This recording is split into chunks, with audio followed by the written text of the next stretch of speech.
Hello. Hello, hello. Got some folks here, which is great. Good to see ya. We got a bunch of folks. This is great to see you all here on this impromptu live stream. I only announced it a few hours ago. Let me know if you can see and hear me. According to my stuff, everything is good. But let me know if, in fact, you can see and hear me. And why am I not seeing my chat? What's going on? What is going on? Okay, well, I don't see my chat for some reason, so I do not where I want to see it anyway. Yes, you can see and hear. Awesome, thank you all. All right, so why are we here? Why are we here? We are here to talk about the Broken Empires, but we are here to talk specifically about the intrigue chapter of the Broken Empires, which encompasses social mechanics. Now, social mechanics. Mechanics. I'm having a hard time with words today. Social mechanics are one of those controversial things in the role-playing game community. Some people say, why do you need that? That's stupid. You don't need social mechanics. You just roleplay. Duh. Other people say, oh my God, you need intensive roleplay mechanics and social mechanics. Otherwise, how can you possibly have a conversation with any NPC when you want to ask for a drink at the bar? Well, obviously, I take a more middle ground. But before we get into the chapter, I do, first of all, want to thank all my patrons and YouTube channel members. Without you guys, I couldn't continue to do this. So thanks to you. If you are interested in helping support the channel, the links for all of that are in the description box below. But I do want to talk about the origins of the social mechanics, because as you know, I think you should know, that the Broken Empires is inspired by a multitude of games that I've played over the past 45-ish years. And I want to talk about the origins of these particular social mechanics because I think it's worth to talk about it. So I will tell you my eureka moment when it comes to social mechanics, because before that eureka moment, I treated social mechanics a lot like a lot of people do. Sort of, you don't really need those. You know, I started way back in the day with D&D, of course, like a lot of us did back in the 70s and 80s, as a lot of us do to this day. And back in those days, the idea of social mechanics was not even really a thing. You just had a charisma score, and that helped determine how many henchmen you had, and it helped influence the reaction of monsters you encountered in the dungeon. But that was about it. That was the sum total of social mechanics back in those days, which was fine, because back in those days, the game was entirely about going into dungeons and killing things and taking their stuff. Now, games in the late 70s and early 80s started to come out that challenged that assumption, one of which was RuneQuest.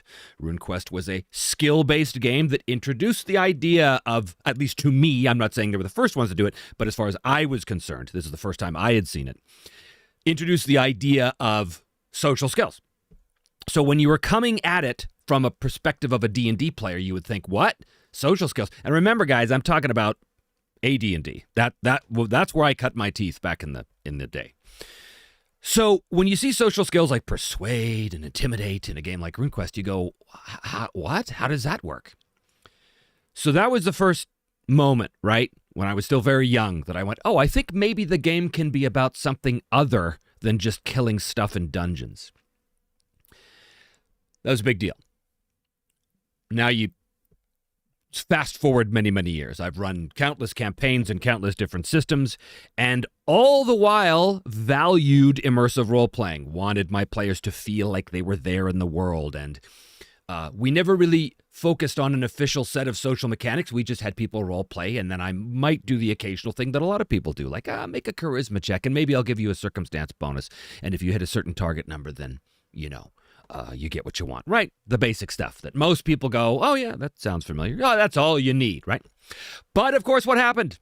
What happened to me was the same thing that happens to virtually anybody who eventually runs into this situation when they're using a lot of social situations as conflict zones in their game, which is you have the classic situation where you've got the very charismatic player who is playing the very uncharismatic character.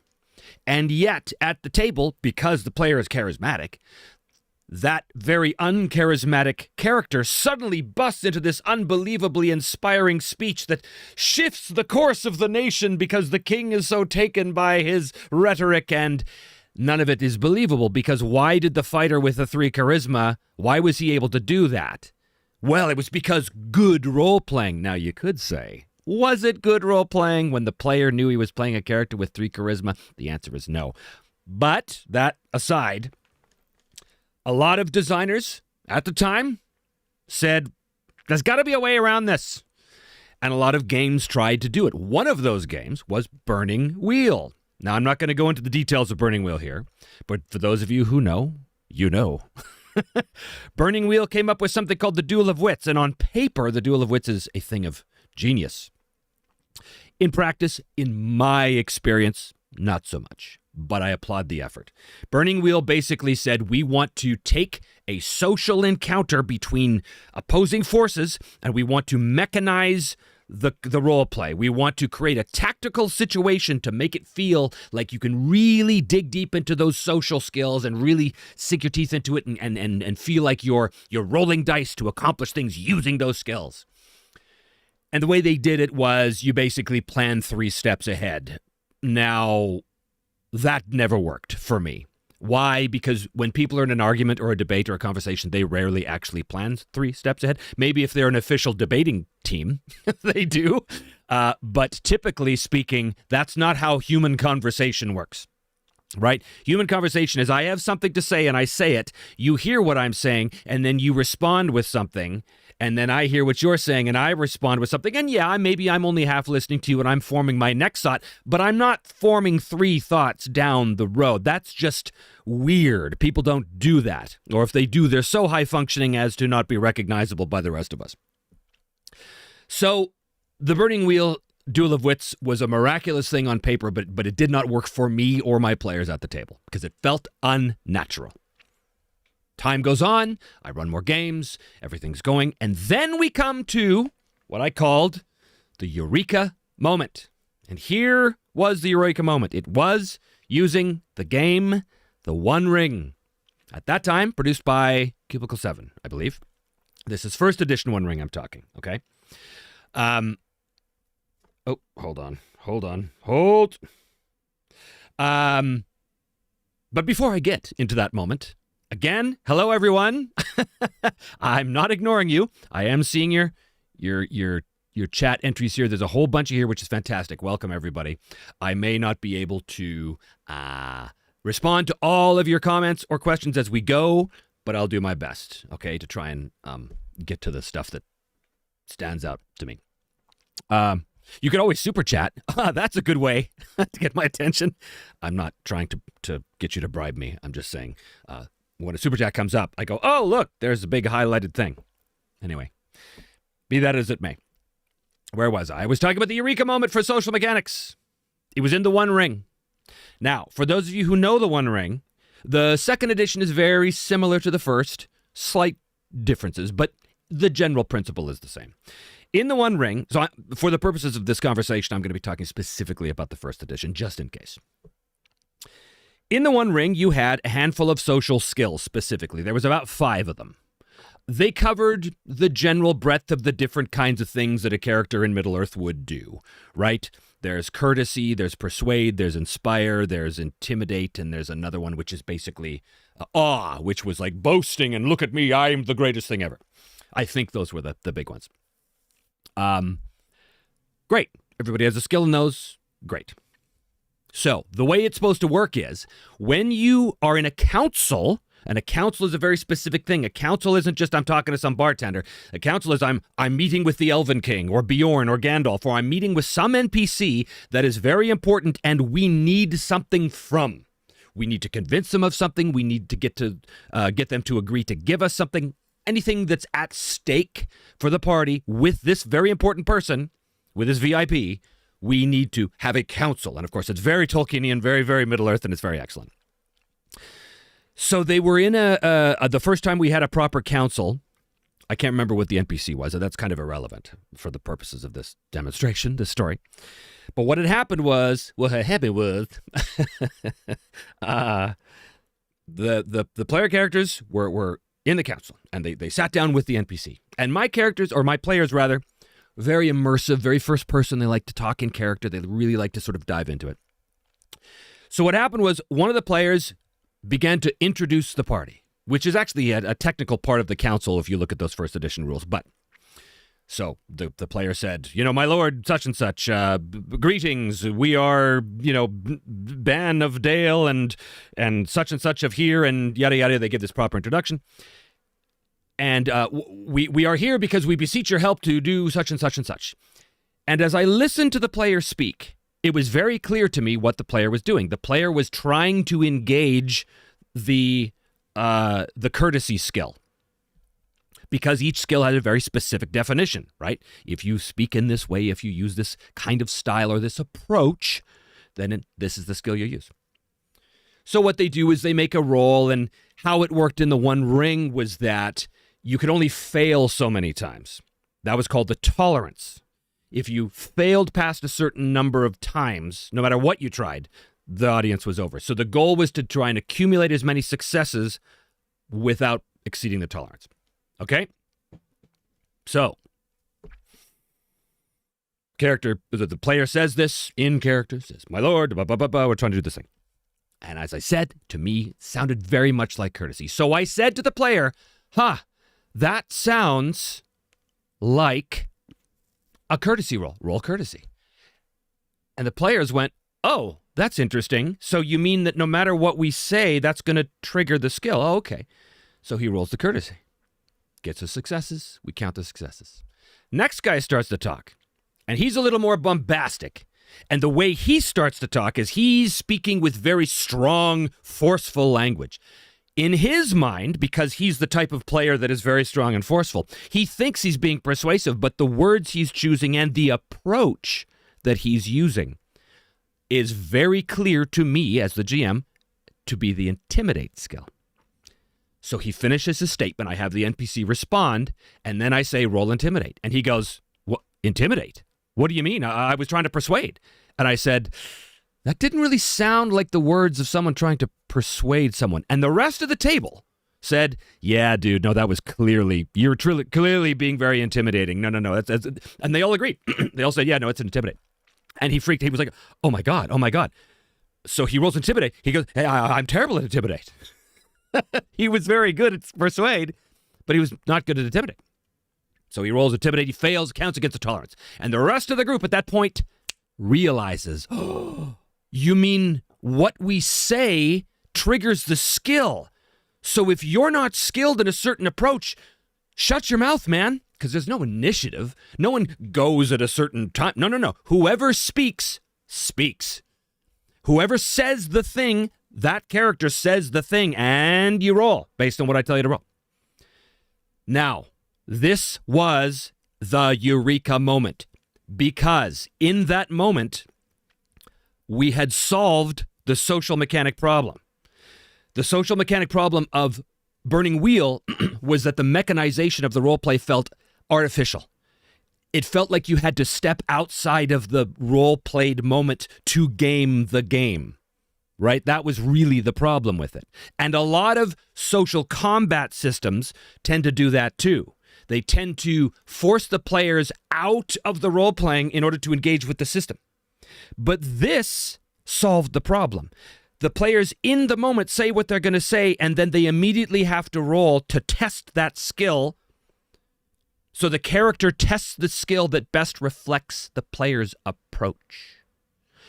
Now, this seems very simple, and it is, but it changed everything. From that day on, it changed the entire way that we dealt with social situations. And it worked particularly well in Middle-earth because there's a certain formality to the council, right? But as we discovered when I adopted this for every other game I ran, it works all the time in our experience, right? I can't say it works for every single game, but in our experience, it worked every single time. So when I came to design the Broken Empires, I knew I had to adopt this because I'd been using it for years and it worked so well that I wanted to take it, but I had to tailor it. I couldn't just wholesale remove it from The One Ring. The One Ring was an inspiration, a heavy inspiration, as you'll see. But that's the origin of my social encounter system. Now, something else I want to say before I get into this. This is not a social combat system. I don't even like that term, and I'll tell you why. The whole notion of social mechanics is for people to be able to overcome the obstacles in a non-violent way. So if you use a violent descriptor word like combat to describe what you're doing, it really throws a wrench into the works. So we don't use that term, social combat. Social combat implies violence, and there's no violence here unless it comes to violence, but then you go into the combat system. You're no longer engaging in the social mechanics. Now you're engaging the combat mechanics. So that's why I don't use the term social combat. There's no social combat. There's social encounters, and you don't use it all the time. You don't have to use it every time you ask the bartender, for a drink. You don't have to use it every time you're trying to get a good deal on buying a sword at the marketplace. You only use it when there's something at stake and there's a price of failure and you need something from an important NPC. Now, what is an important NPC? That depends entirely on the context of the characters and the situation. It might be bartering for a weapon at the market. It might be that your characters have specific goals that deal with that weapon they're trying to buy, or that particular NPC has a reason why he doesn't want to part with that item or whatever. It's entirely context-based, but you don't break out the social encounter system unless there's a reason to. Now, to be fair to Luke Crane in Burning Wheel, that is also what he says in The Burning Wheel. You don't just bust out the Duel of Wits system every single time people are having a conversation. You only use it when it's going to make things better, okay? So that is a very important thing, and it's why we don't call it the social combat system. It is a social encounter system. Okay, before I get to it, I see a lot of people are talking here, which is great. Let's see if there's any specific questions I can answer before we go on. I have one question. Can you tell us some more about the prototypes you received last month? We're in the process of receiving them right now. They're all physical items that the product's going to be made of. So we're receiving books with the correct paper, the correct paperweight, the correct covers, the correct leather covers for the premium books, the correct material that the dice bags are made out of, the dice themselves, the sharp edge dice prototypes. So it's that kind of stuff. It's all of the physical items that you get when you buy the game, the different pieces of the game. And Alex, of course, who was in the One Ring game that I'm talking about, wants me to do a Sage's Library on that, and I will, Alex. I will. It's on the docket, no question. Thomas Rani says, imagine that you don't need a sword to solve a problem. Well, that's the idea. The idea in the Rogue Empire's role-playing game is that obstacles come in many, many, many forms. Not all of them can be solved with violence, right? I'm trying to create a game here or a system that supports the kind of game in which you can play many, many different things, many different fantasy things, but ultimately it's a system that says you don't have to kill everything, right? You don't have to engage in a combat in order for it to be interesting, is really what it comes down to. I like my conflicts, whether it's political or social or travel-based or whatever. I like the players to be able to make meaningful choices and to draw upon their skills and to engage with the system, right? But I don't want them to be obsessed with the system, and I don't want the system to overshadow or overpower the experience. The system I want to help create the experience, right? Anywho.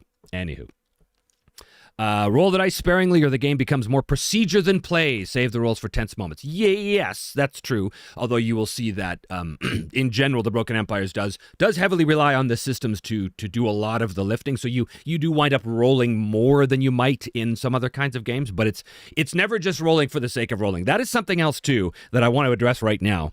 I have heard people say, although no one's ever said it to my face, I've heard people say, especially about the One Ring, whether it's the travel system or whether it's the social rules, they say, it's so stupid, it's just a bunch of rolls. God, what are you wasting your time? It's just a bunch of meaningless rolls. Why don't you just get to the point? Well, the same could be said of the combat system. Let's take D&D.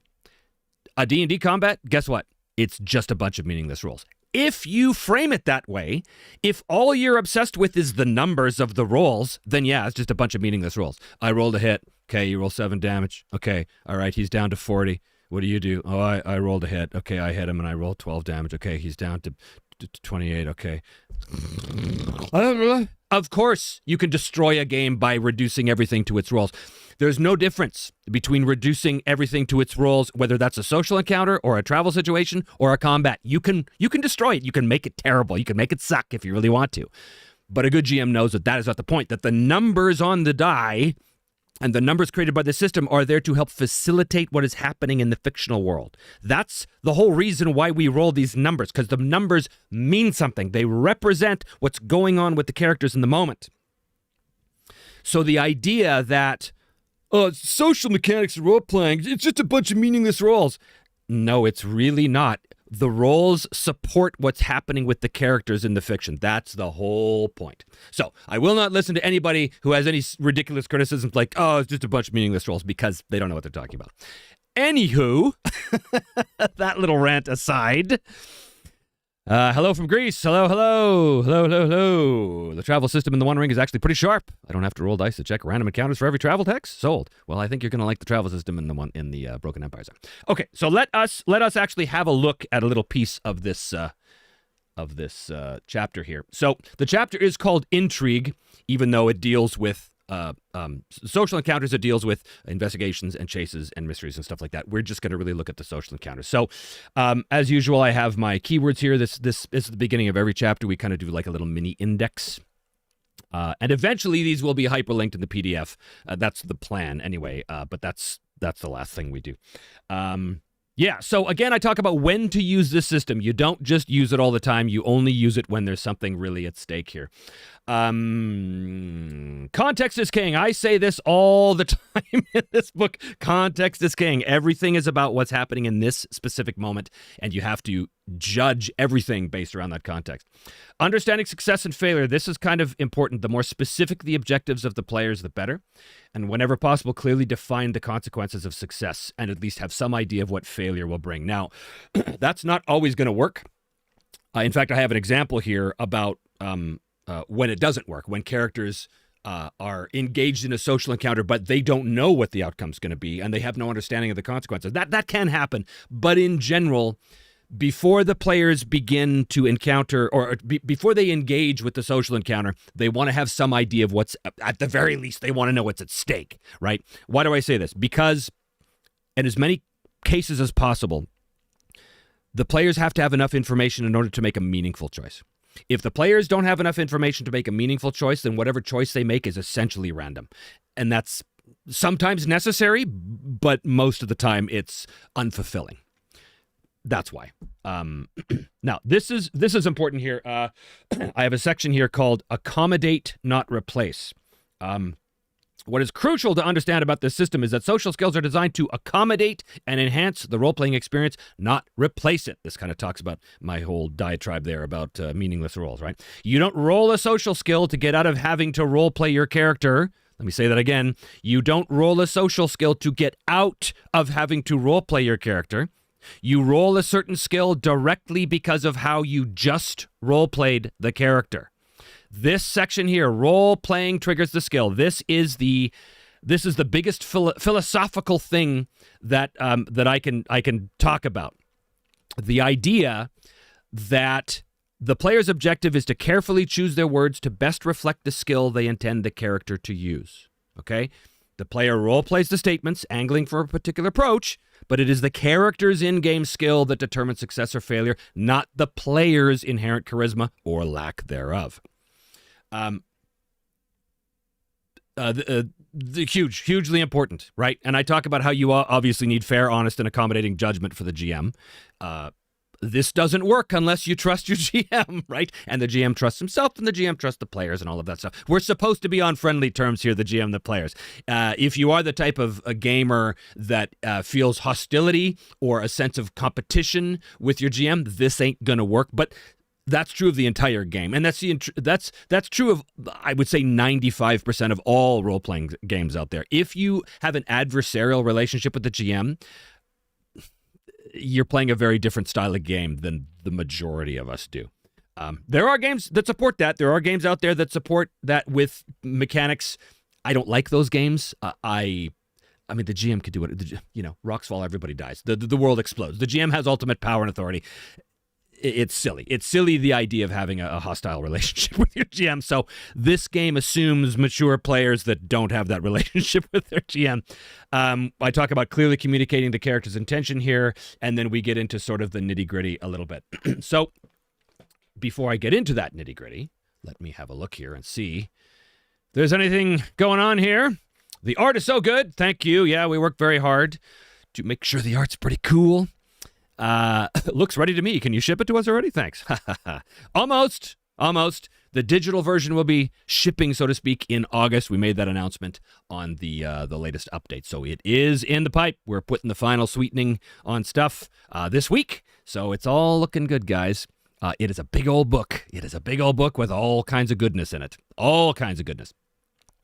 For social encounters, do you use the moves mechanics from Ironsworn? No. Ironsworn is a very particular system that does not reflect very much in this system. The mechanics of this game, we're going to get into this a little bit. The mechanics of the social encounters, as I said, is very simple. The role-playing triggers a skill. So the character opens their mouth, says whatever they want. Incidentally, they don't have to say it in first person. There's no requirement for you to be a first person role player. I do this. You can be you can take authorial stance in this. You can say you can describe your character's actions from the third person. But no matter how you do it, you have to present to the GM the approach that your character's doing. It is best to say the words that the character is saying, but you don't strictly have to do that. So, the role-playing triggers the skill. That is the crux of it. That is the absolute key. Whatever the role-playing determines will trigger that skill, and that skill is what's rolled. So again, the character tests the skill that is best reflected by the player's approach. The role-playing triggers the skill.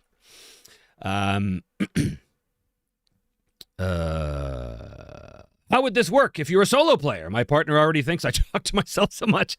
I do have a whole section in the solo chapter about that, about how to handle social encounters. But that's the solo chapter, so not this chapter. So we'll get that yet. All right, where are we here? All right, let's look at this. Static and competitive encounters. So these are the two general types of encounters. Basically what it means is a static encounter is when the PCs are trying to influence one or more NPCs without any other party actively interfering in their attempts.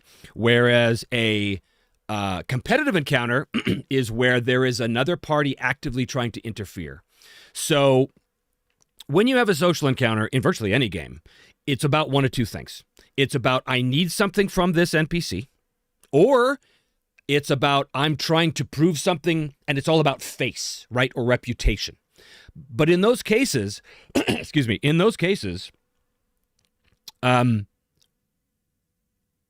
you are so if I'm trying to convince an NPC of something, it's me in the party, let's say. That's what a static encounter is. If it's a competitive encounter, it's someone else is trying to sabotage my attempt because it's about face, right? So it's like I'm saying this wrong. Sorry, I got distracted by a text just here. Social encounters in general are going to be either about convincing somebody of something, or it's going to be about reputation and face. So a competitive situation is where maybe you're trying to convince a lord of something, and there's another courtier who is trying to make you look bad and question you. And every time you say something, they try and say something to sabotage your efforts, or vice versa, right? There's one of your rivals trying to convince someone of something, and you are trying to sabotage them. But in any case, it's about the people observing and the people you're ultimately trying to convince, right? It's never really about two guys in a room having a social. That's not really a social encounter, right? It's very hard to, I don't know, shame someone if there's nobody watching, right? It's possible, but anyway, where are we here? So static encounters. So tolerance. This is borrowed from the One Ring, but it is slightly different. Tolerance is the number of skill attempts, successful or not, that can be made with this NPC. It's kind of a built-in encounter timer. So if the character has a tolerance of 4, that means that the party as a whole can make 4 skill attempts before the encounter is over. Now, what does that mean? It depends. Depends on the context. It depends on the attitude of the NPC. It depends on what's at stake, all of that stuff. But if the tolerance is 5, which I think the average tolerance is 5. Yes, the standard tolerance is 5. That means the player characters, have 5 skill attempts, no matter what those skills are, in order to gain enough success levels to get a certain overall success level. And I have a little chart here, which we'll look at in a second. But if at any point they exceed the tolerance, the encounter is effectively over, right? The person is no longer going to be able to be influenced, okay? And again, we're talking about a static encounter. Now, here's the kick. Here's the rub. The players do not know what the tolerance is, so they never know how many rolls they have to succeed. And this tension is wonderful because the players know that if they've got a good relationship with this NPC, they could probably guess the tolerance a little higher, so they can try a few more things. But if they don't know the NPC, or if they have reason to believe that the NPC don't like them very much, then they can reasonably assume the tolerance is lower, and now the pressure's on. Be very careful what you say, guys. If you're not good at persuasion, then shut up. Don't try and persuade them, And this also spreads out the wealth, so to speak, among skills. There are, I think, 8 or 9 social skills in the game, and not all of them are going to be useful in every situation, right? So you're going to have people who are better at things than others, and at that moment, they have to be the ones to step up. If you're the witty guy in the party and you know that this particular NPC is very susceptible to witty repartee, you're going to be the point man, probably, right? But there's restrictions on that too, which we'll get to. Excuse me. All right, so the tolerance table, this is just if you want to randomize, but the standard tolerance is 5, okay, unless there's extenuating circumstances. But basically, you go through the situation, the players speak, the GM decides, okay, great, he responds as the NPC or not, depending, tells them what to roll. We keep track of those success levels and the tolerance. So again, the tolerance is hidden. So the players, if they're smart, they're going to be keeping track of their own success levels, and they're going to be keeping track of how many they rolled so that they can, oh boy, I don't know, we might be pushing against tolerance here. So they can make a reasonable decision as to when to stop, right? When's enough's enough.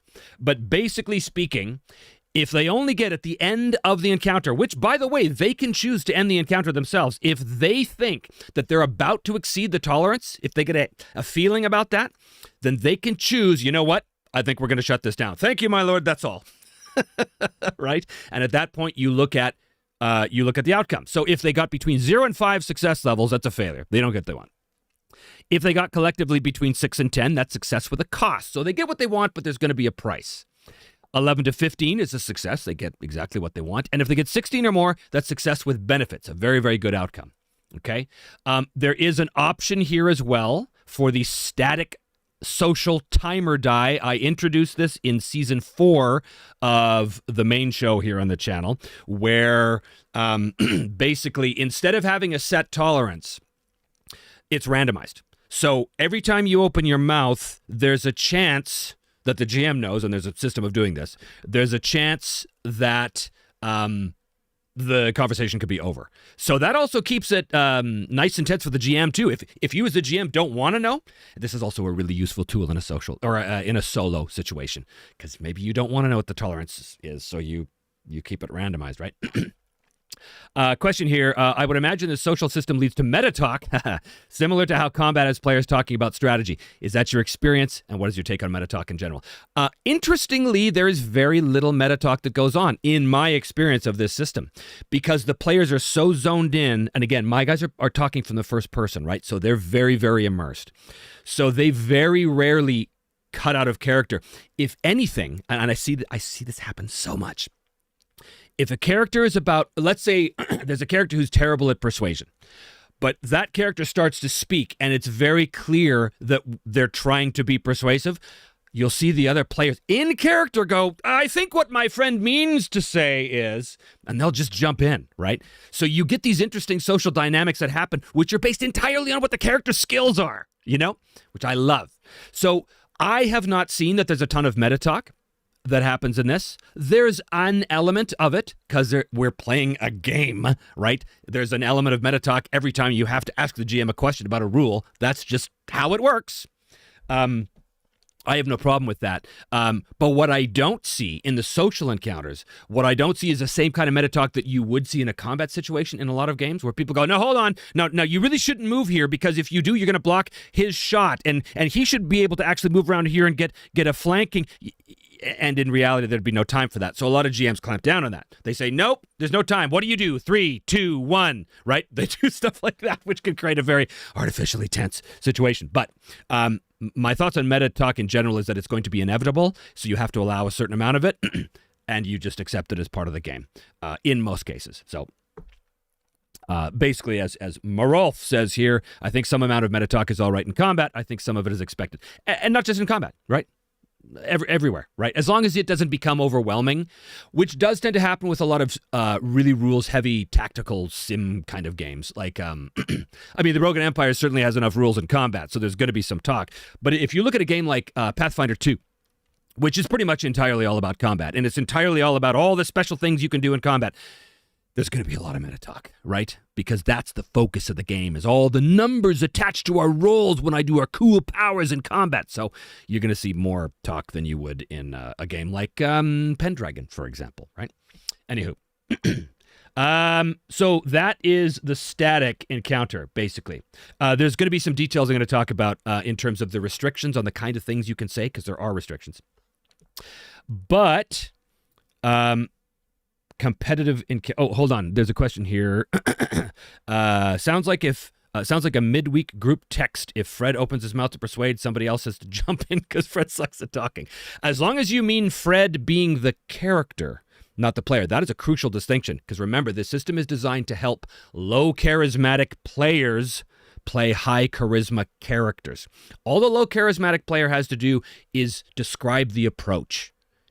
At its basest form, that's perfectly acceptable. I don't really play like that. I like my guys to be in character and playing the game or speaking in first person, but it's not strictly necessary. So a low charisma, maybe a bit of a social butterfly. No, not butterfly. What's the other one? Wallflower? Is that the other one? Butterfly, wallflower? Anyway, someone who's not great at social interactions with people, a little bit of an introvert. First of all, it's great that they're playing the game. Huzzah, welcome to the table. But if they want to be able to play a really inspiring, charismatic character, they should be able to do that. They shouldn't be limited by their own limitations. If I want to play a wizard as a player, I shouldn't be limited by the fact that I can't cast magic because there's no such thing as magic, right? So conversely, the same thing with these social skills. A player should not be restricted by that. A player should not be restricted by his own actual shortcomings, as far as I'm concerned. Okay, wallflower. Yes, thank you. Anyway, so that is static encounters. Let's have a quick look at competitive encounters. So as I said, a competitive encounter is when someone's trying to mess you up, right? You're trying to talk and there's someone trying to sabotage your efforts. That could look like all different kinds of things. It has a slightly different rule set, but it's the same basic idea.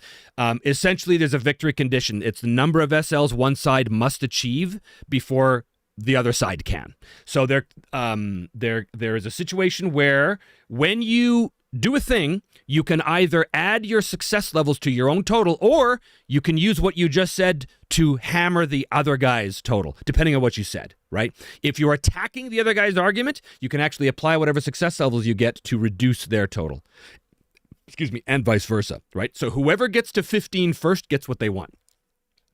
And then when they get what they want, you look at the competitive social encounter table, which is based on the degree of success. In other words, if I get to 15, but you got 10 success levels, the difference there is 5, which means that I win, but I get success with a cost.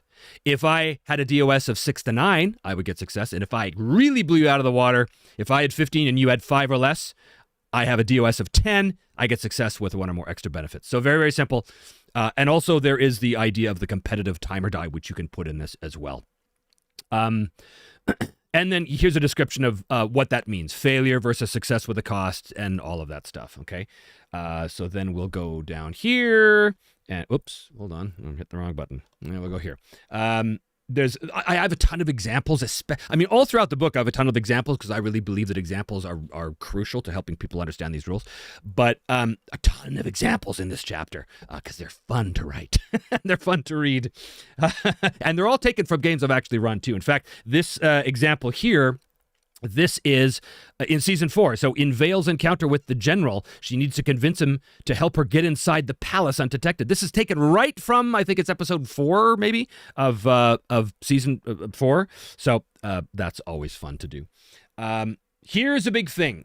This is the rule that prevents people from spamming a skill the character's good at. Because you would think, well, if my character's got a 90 in Persuade, I'm just going to Persuade all the time. Every time, I'm just going to make sure that whatever I say, whatever my approach is, it's going to be Persuade. And the GM's going to go, oh, Persuade again. Weird. Who could have thunk it? There's a number of restrictions to prevent that from happening. Okay? We are playing a game here, remember. So there has to be some rules. So essentially, the choice of skill and approach. Let me zoom in here a little bit so we can see this a little closer. Here we go. So choice of skill and approach. This is the section I'm looking at right here. When rolling a social skill, if you fail that skill roll, a different skill must be chosen for the next roll against this target, whether by you or anyone else.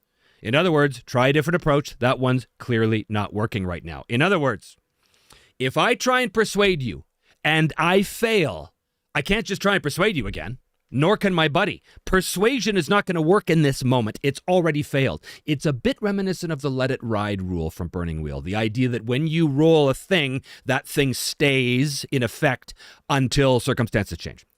So what does that mean? It means if I rolled a persuade and I fail, neither me, if I'm going to speak next, remember there's no initiative. Anybody can speak anytime they want, but as soon as they do, whatever they say is going to trigger the skill and going to roll against the tolerance. So you can't do the same thing twice in a row, okay? If you fail. Now, however, if you succeed, the same skill cannot be used more than twice in a row against this target, whether by you or someone else. In other words, if I roll a persuade and I succeed, oh, it's going well. Okay, I'm going to try that again. I'm going to build on that success. No problem. I'm going to try persuade again. But if I try persuade a third time, well, people get resistance to a particular approach, right? Or they grow resistant to a predictable approach. So the same skill cannot be used more than twice in a row, whether by you or anyone else. So that's a little limiting factor that keeps things interesting. It means that you can't be just the glass cannon. I have wit. I am so witty, and everything I say is all about wit. And wit all day long. Well, no. Wit twice, and then try something else. Because the third one is going to count as a failure, right? It works great. It works very well, and it creates a really, really interesting and tense social situation. I talk about role-playing modifiers here. This is a thing, right? Like, this is very common in a lot of games where you don't have a lot of social mechanics, where, if the player makes an impassioned speech, the GM might say, that's pretty good, take a bonus to your charisma roll or whatever, right? You can still do that here. You can still reward a player for really digging in and coming up with something super cool. You might even just call it an auto success or give them whatever. It's totally up to you. But that does exist. You can still award role-playing modifiers. Of course you can. You're still a GM. And then some stuff on helping. Okay, so leverage. This is the next thing. So this is... I honestly can't remember whether this was my idea or whether I borrowed this from somewhere else. I can't remember by this point. I've been working on this game for so long, and there's so many different sources. But to be safe, I'm not going to take credit for any of these things specifically. I'm just going to assume that I was influenced by somebody somewhere because we live in, the zeitgeist. So I have a friend coming in tonight, and I want to make sure I don't miss his flight because I got to pick him up at the airport. All right. Before we get to leverage, actually, no. I'm going to talk about leverage and then we'll come back to the comments. So leverage. Leverage is the idea that you can have, if you gain it, you can have some kind of an advantage over a person. Okay. Now that does not have to be adversarial. It doesn't necessarily mean you're blackmailing them. It just means you have some benign information or some kind of information that they would find valuable. And how does that work? Leverage is a pool of favor. Favor in the game it's the closest thing to a meta currency that the game has. Favor just basically means if you have favor from any source, you can spend up to 3 points of it on a roll. Okay, each point of favor gives you plus 10. So what that means is if you have a pool of favor, you can draw up to 3 points of it to get plus 30 on a roll. It doesn't help you on the other side. It doesn't increase success levels. It just gives you a better chance for success. But remember, in this game, because it's blackjack, the better chance you have for succeeding also necessarily raises the ceiling of your possible success levels, because your success levels are your tens die. So if my skill goes from 50 to 80, now suddenly I can get 6 success levels, 7 success levels, possibly 8 success levels, possibly more if I crit, but okay, leverage is a pool of favor you can draw upon it. It typically totals from 1 to 5 points. Any 3 points can be used, or up to 3 points can be used on any one roll. But it can be from anything. Okay, so how do you get leverage? Well, there's 3 main ways to acquire leverage for use in a social encounter. Let's have a look here. So even if you prefer to let the rest of the party do most of the talking, you can still contribute to the social encounter by succeeding at an insight roll once during the encounter. This is for people that don't necessarily have super social characters, but maybe they've got a good insight. That's really useful. You can still participate and contribute to the group's success without having to be the one to jump in the conversation. And you do that by using insight, like really paying attention to what's being said and who the NPCs are and such. Each SL you roll, or you gain from your insight roll, counts as a point of leverage that can be used by anyone who consults you during the encounter, including yourself. And the attempt does count against tolerance. So if my insight is really good, at some point of the conversation, I can just tell the GM, I just want to pay attention really close. And then GM says, okay, roll your insight. Now counts against tolerance. But if you get 6 SLs on that, guess what? Now that's 6 points of leverage that can be accessed by anyone who incorporates the idea into whatever they're saying that they're consulting you, because you have to get that information to them somehow. What does that look like? Depends entirely on the context, right? If confronting a stranger, most of the time you won't have any leverage, but if you've discovered something about them or have a past history of them, you might have a few points of starting leverage, depending on the situation. And, of course, the third way is taking the time and effort to investigate an NPC beforehand for useful information about them. It will require its own set of roles. It's typically some combination of perception, insight, or relevant lore roles, and could even be the justification of an adventure in its own right. And then this research is similar to kind of travel lore. So that's leverage. Leverage is a very useful tool to have because it increases your chances of success and therefore your chances of getting more SLs, right? Very, very useful to have. Then there's special reactions. Special reactions are kind of an option. Not everybody's going to have special reactions, but basically what it means is there's going to be some NPCs who react to different things differently. The classic example from the One Ring was Bjorn. With Bjorn, if you try and use Intimidate, it doesn't matter what you roll, it doesn't matter how skilled you are, the very act of trying to use Intimidate counts against the tolerance and you get 0 successes. It just automatically fails. You cannot intimidate him. So that's what the special reactions are. They give, so a special reaction is triggered through role-playing, either by bringing a particular topic into conversation, using a specific skill, or even having a member of a particular race or profession speak, right? Some people have prejudices. Each special reaction is a specific effect which applies only when the players meaningfully incorporate the relevant detail into their words or actions. The players will not be explicitly told about this effect, though they may infer it from the GM's role-playing. And again, I have a note here about, you have to be fair, and it's about interpretation and stuff like that. So there's a bunch of stuff. Like a special reaction might increase or decrease the initial tolerance. Right? If you're a scholar and you go into a library and the person knows you're a scholar, maybe your tolerance goes up by 1 because they're just they're inclined to give you more of a chance, right? A skill that automatically fails when used. Up to plus or minus 2 SLs to the party's SL total at the end, or rather when they're using a particular skill. That would be a hidden thing. There's a lot of stuff here you're seeing that is hidden from the players, and that's by design. You don't want the players to know where they stand in terms of the numbers they're at. That's why tolerance is hidden.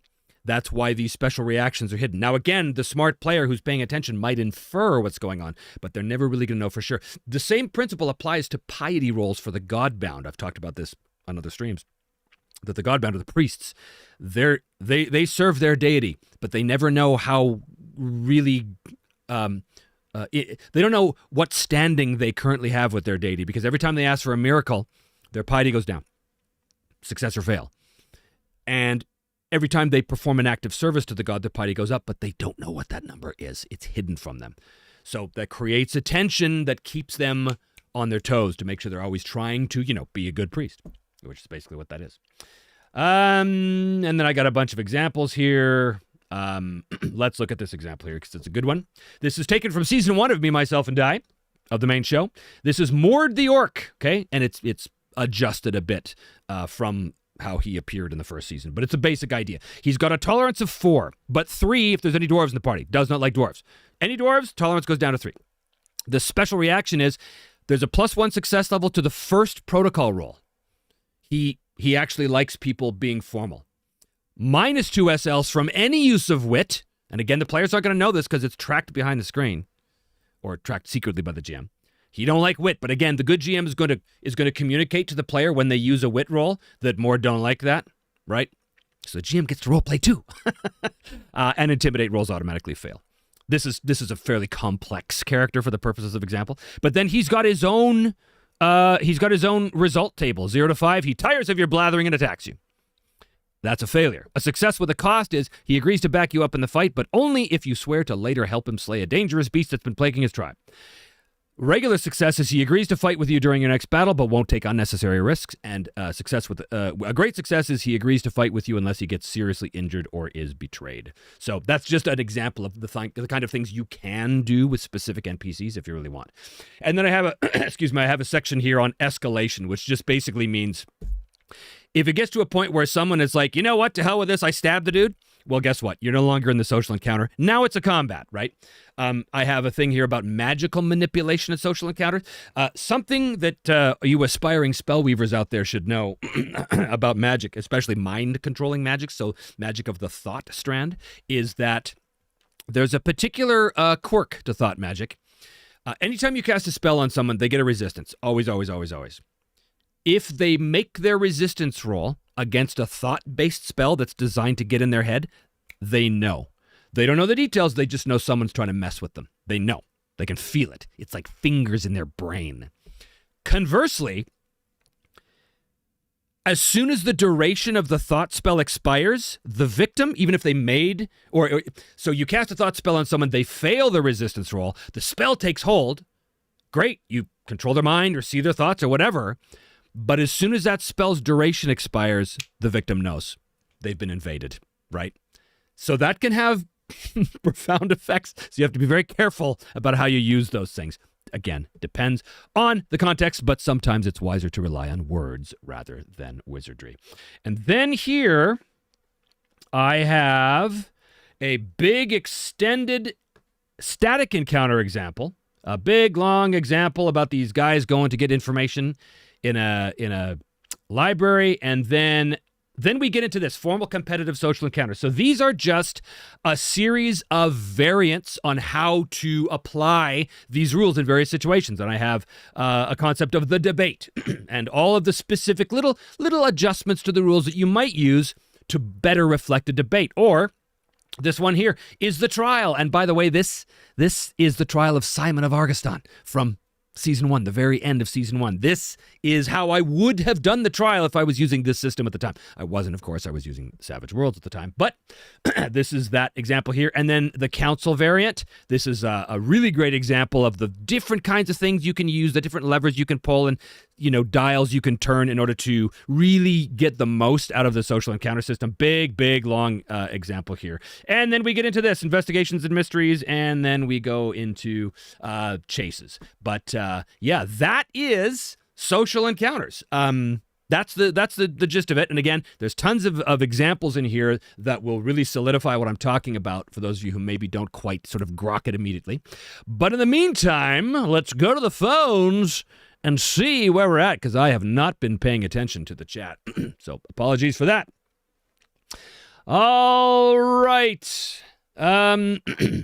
I have a comment here from Dane. I give a bonus to the social role if the player makes an effort to roleplay, not based on my opinion of how well they do, but the effort, but it's optional, as it is optional here. As I said, there's an entire section here that talks exactly about that. You put an expiration date on fails. I don't understand that question. An expiration date on fails? I don't quite understand that. Mind if I, Chadamink, mind if I adapt some of these rules for my superhero RPG? Sounds really cool. Great. Buy the book and then you could adapt away. I guess it gives characters a reason to have more than one very good social skill. Exactly. Like, say, in D&D, someone might go expertise in deception and always try to push things to with that skill. Precisely right. It's not realistic that you would have someone that would be just spamming the same thing over and over again. It doesn't feel right in the fiction of the world, and it doesn't feel right in the rules. So, hence, there are particular rules about about that to prevent people from doing that. Simon, he says, I don't like rewarding good RP with bonuses. I don't give you a 2-hit bonus if you describe your strike well. Good RP is its own reward. You do not have to do that at all. Again, it is purely optional. I'm just saying for the GMs who do like to do it, they can do that at their own discretion. I'm trusting the GM to run their own game however they want. This is a problem with almost all TTRPGs, but when it comes to skill checks like persuasion, is there any reason for the party to let less skilled characters have a go at it? Is there any reason for it? Yeah, the reason would be based on the context. It's possible that that character is known to that NPC or has some information, or there's some reason why that NPC would listen to that character in that moment to a persuasive attempt. I don't know what it could be, but I mean, it depends on the context. And we've seen those. We've seen those happen at my own table where the guy who is going to do the attempt, he's really not the most skilled, but in the end, he's the logical one to make this argument, right? So it happens. Now, if you have a purely min-maxing group of players, no, don't do that. Your skill is 10 points less than his. He should make it. Sure, you can do that, but it's way more satisfying if you indulge in the context of the fictional moment, right, and allow that to happen. And again, my players are playing the characters, so they don't care necessarily that their persuade isn't as good as his. If they feel in this moment that they need to make this persuasion attempt, by God, they're going to make that persuasion attempt and then watch the other players go, what are you doing? Until he succeeds. And if he succeeds, all is forgiven. But if he fails, haha. But this stuff makes for great stories afterwards. I'm telling you, in the One Ring where this all was birthed, my players to this day still say that the most intense role-playing they ever did was the social stuff based on this system. So it makes for great memories. Gift memberships. Thank you for doing that. Cat Ninja says, I just jumped in and the first thing I noticed is that the layout and the font look really attractive. Well, thank you so much. We do try. On the magical thought control, do they know who invaded them? It depends on the context. Sometimes it's going to be obvious, sometimes not so obvious. Depends on the context. How would this game work for mystery GMing like Spooky Fred? I don't know what that means. Yeah, I guess the reason would be roleplay and there give some leverage bonus. Sure. In the beginning, it sounded like he said social eugenics. Different game. No social eugenics here. Social mechanics, for the record, YouTube. That's what I've been saying. Social mechanics. No demonetization for a misunderstood word. Anyway, that's social mechanics. As I said, it works tremendously well. That said, not everybody's going to love it because that's the nature of subjective art forms. Not everybody's going to love it. But all I can tell you is from my own experience and the experience of all my playtesters that they love this. It adds a whole new dimension to the game that a lot of them never thought was possible, right? So we're very proud of it. We're very, very happy with it. And I think it is Pretty cool stuff. So I can hang around for another minute or two. So if you guys have any specific questions about this, I will gladly answer them. But other than that, I'm going to take off and get back to work because, as I said, we are releasing the digital files of the game in August. So we're doing all the tightening and sweetening and all of that kind of stuff. But it's looking good, guys. It is looking good. It is a big, mammoth, excellent, giant, beautiful, thick book with all kinds of great stuff in it. Yeah, it's a big one. Will the website buyers get a PDF in August too, or is it only for backers? So the website buyers are pre-orders. We haven't 100% set this yet, but as far as I know now, the backers will get their PDFs first, and then the pre-orders will come very shortly after that. I don't know exactly how shortly after that, but it should not be too long. That's just a nod to the Kickstarter backers that actually backed us from the very beginning. I want to make sure that, you know, they get the little taste before anybody else does. It's only fair. It's only fair. Any more deep dives planned before the PDFs drops? Possibly. It depends if I can get the time to do it. I enjoy doing it, and I enjoy sharing it with the world. So probably, I'll probably do something, but I don't know when. Gen Con's coming up, and I kind of have to gear up for that. I am planning on doing a special live stream from Gen Con where you might see a little more. Trying to make that work. I can't guarantee it's going to work, but that is the hope. Really looking forward to seeing the PDF. So far, it looks great. Thank you. Thank you. Thomas Rani says, do you anticipate the physical version of the game to be shipped in 2026? We are certainly gunning for that. Yes, we are certainly hoping that, as we said in the update on Kickstarter, we're certainly hoping that at least North America gets their books. It'd be so great to have it by Christmas. Hopefully earlier, but we have to look at the realities. Once we give it to our manufacturer, it's out of our hands entirely. We can make broad assessments based on the information they gave us, but all of that information is in flux, right? We never know for sure. So I guess the wise thing to do would be to expect it in January, February. The hopeful thing to do would be to expect it in December. Maybe even November if things move super fast, but I doubt they're going to move super fast. So that is my official response. As I said in the update, it would be great, and we are really hoping beyond hope that you guys have a physical book in your hand by Christmas time. What a great Christmas present that would be, but don't put money on that. Don't count on that. But if not Christmas, then shortly thereafter. According to what we've been told, right? That's all I can give you is the information we've been told by the people who controlled the sea lanes and the printing presses and the customs and stuff like that. Love to hear that you're close to being done. You deserve the peace of mind that somehow this chapter is closed now. Next chapter is marketing. Boy, you got that right. This I don't get any breaks. I have to immediately turn my focus to conventions and selling the game and promoting the game and doing the game. Old Uncle Mojo, any estimates on the adventures? So the big adventure, which is A Smoldering Ember, is part of the starter set. So that's being sweetened right now in layout because that's a print version. There are two adventures we have that are digital only, which is A Biting Cold, which takes place in Viksgrad, which is sort of like the Russia area in the middle of winter. Very, very interesting adventure. And the other one, we had to change the title of it. We had to change a bunch of it, unfortunately, but that's still being developed. So those are lagging a little behind, but they will come. Basically, I put those on the back burner because we really needed to focus on the print materials. The sooner we finished everything for the print materials and sent that off, then we can go, okay, let's turn our mind now to the digital because we don't have the same kind of deadlines with the digital as we do with the print, obviously. So that is the situation. Regardless of the physical books being out, you're locked into that Philly area convention in January 2027, correct? Yes, I am definitely going to be there. I will have product with me. The only way that I won't have product for sale is if by some horrible set of circumstances we have not yet started fulfillment.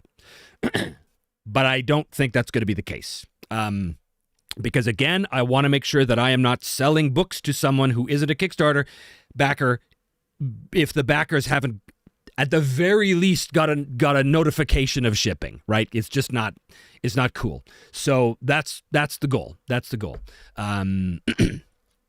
What is your current stand on licenses? I know you're keeping it closed, but what would you need to change that in the future? I might change it in the future. I am considering the possibility. I just want to wait and see how the game does in the first year. I just want to see what the reception is. I want to gather data. And once I've gathered some data, I can make a decision on the next step. So it's not like it's never going to happen. It might happen. I have to make a decision once I know more, but I don't yet at that point. So that is the situation. Anyway, that is it for me. I'm going to end things here, but thank you so much for joining me, guys. I hope that you dug the social rules. And if you are interested in buying the game and you haven't done, you can still get in on the pre-order. All of the links for that are below. You can also help support the channel at Patreon or here on YouTube. That's always a huge help. And you guys have really, my supporters have kept me going through very dark times. So thank you for that. Hopefully you have a long vacation planned. I don't. I have a no vacation plan. I got to get right back to work.